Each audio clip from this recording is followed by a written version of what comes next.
Spiritual awakening and spiritual experience, especially terms used in 12-step programs, the big book. So spiritual awakening, really, it's the awakening of the spirit. So if you see your ego, usually as the identification with the body and the thoughts, or this thing that each individual experiences as their separated self in their only spiritual recovery, that's their ego self or their very gross limited self, the animal nature. As one starts to do spiritual work or becomes aligned with spiritual work or drawn to it, one starts to develop the spirit access to the spiritual fields.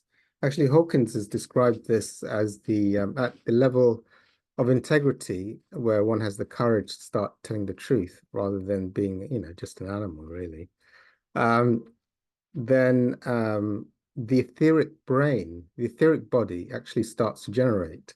So you actually earn the good karma of having a spirit, starting to have a spiritual body, which you didn't have before. You were part of a collective animal human consciousness, so below integrity. So and actually it is that's what we talk about in the groups, this spirit awakening, the different levels of consciousness from just being, full of resentment and addiction and being run by the animal to suddenly having feels of inner spiritual presence and illumination and light.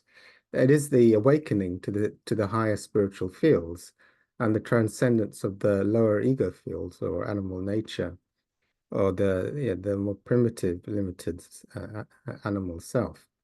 So it is the awakening. Spiritual experience is slightly different connotation. It's more, as you're on your spiritual journey, you're awakening to higher fields of spiritual consciousness. However, a spiritual experience, like, suddenly I had a white light spiritual experience or bliss or kundalini tingling up the spine, or suddenly it was like the world was in technicolor.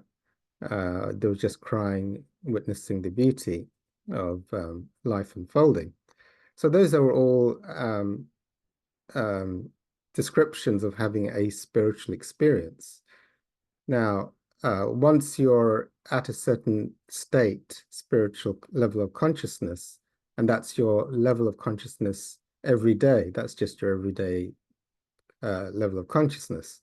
However, if you go up or down in consciousness, if you decide to retake your addictions, or you go down, then you'll lose your spiritual connection. And if you go up, you may start to, for example, if you're at neutrality and you go to bliss, then that would be, in the beginning you'd call that a spiritual experience. But when you're in bliss every day, that's quite boring, really. It's just your everyday experience. So but a lot of people in heavy 12-step work or heavy spiritual work report spiritual experiences because they're advancing in their spiritual consciousness very rapidly. So what they experienced last month I was angry and wanted to kill everyone. This month I feel chilled out and I'm just blissed and happy. So so things can advance very rapidly, or if you're in addiction, they can go up and down very rapidly. Okay, so yeah, that's the difference. Okay, stop.